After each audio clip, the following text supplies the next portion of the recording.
90 நாட்கள் இருக்கு. 90 நாட்கள் இருக்கு. அதுல எத்தனை நாட்கள் விஜய் வெளியே வர்றாரு? 16 நாள் வர்றாரு. நான் அடிச்சு சேலஞ்ச் பண்றேன். இந்த 16 நாள்ல விஜய் ஒட்டுமொத்தமாக 16 மணி நேரம் பேச போவது கிடையாது. ஏங்க தமிழ்நாட்டு அரசியல் அவ்வளவு கேவலம் ஆயிடுச்சா நான் கேட்கிறேன். மணிக்கணக்காக இங்க வந்து பேசி பேசி பேசி எவ்வளவு பேர் ஏன் பேசிட்டே இருக்காங்க? நிறைய பேர் பேசிட்டாங்க. இவர் பேசாம அரசியல் பண்றாருன்றாங்க. இல்லங்க எதுவுமே பேசாம இருந்தா நீங்க யாருன்னு எப்படி புரிஞ்சுக்கிறது நான் கேட்கிறேன். இப்போ நீங்க இந்த பிரச்சனைகள் குறித்து இப்போ அவரே வந்து மதுரை மாநாட்டிலேயே 6 மணி நேரம் பேசுறாரு. அதுலயும் வந்து கையாச்சிட்டு போயிருக்கலாம்ல. இப்ப எல்லாம் பாத்துட்டீங்களா? நான் இங்கிட்டு காமிக்கிறேன். அப்ப சீமான் சொல்ல மாதிரி தான் இது வந்து வேடிக்கை காட்ட ஒரு சிங்கமா மாறிடும். அதானே பண்ணிட்டு இருக்காரு இப்போ. என்ன கண்டென்ட் தானே கடைசியா விஜய் என்று என்ன பேசினார்? விஜய் எதுவும் பேசவில்லை. எக்ஸாம்பிள் ஒன்னு சொல்றேனே. இப்போ வந்து மைக்க நீட்டுறாங்க பத்திரிகையாளர்கள்.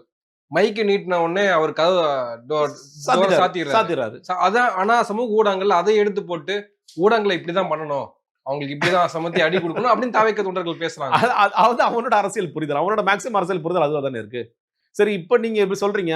நாளைக்கு வந்து சட்டமன்றத்துல தெரியாதனமா உள்ள போயிட்டீங்க, மைக் பிடிச்சா எங்க அண்ணனை வேணும் ஏன்டா மைக் வைக்கிறீன்னு கேட்பீங்களா? எவ்வளவு தைரியம் இருந்தா ஸ்டாலின் வந்து எங்க அண்ணனை பேச சொல்லியிருப்பாரு. எங்க அண்ணனுக்கு தெரியாத அரசியலா? எங்க அண்ணன் வந்து ட்ரம்ப் கூட பேசுற ஆளு, அவர் போய் இந்த சின்ன சட்டமன்றத்துல பேசுறான்னு கேட்பியா நீ?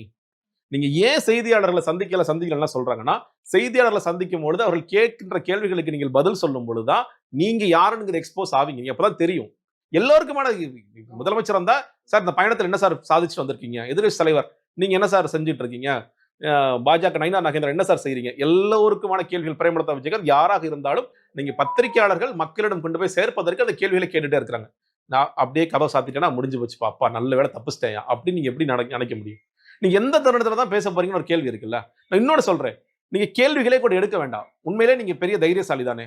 ஒன் வே கம்யூனிகேஷன் மன் கி பாத்னு ஒருத்தர் பேசிட்டு இருக்காரு இல்லையா, அதே மாதிரி நான் வந்து என் மனதின் குரலாக நான் ஒன் வே கம்யூனிகேஷன் பண்றேன். அதையாவது நீங்க பண்ணுங்க.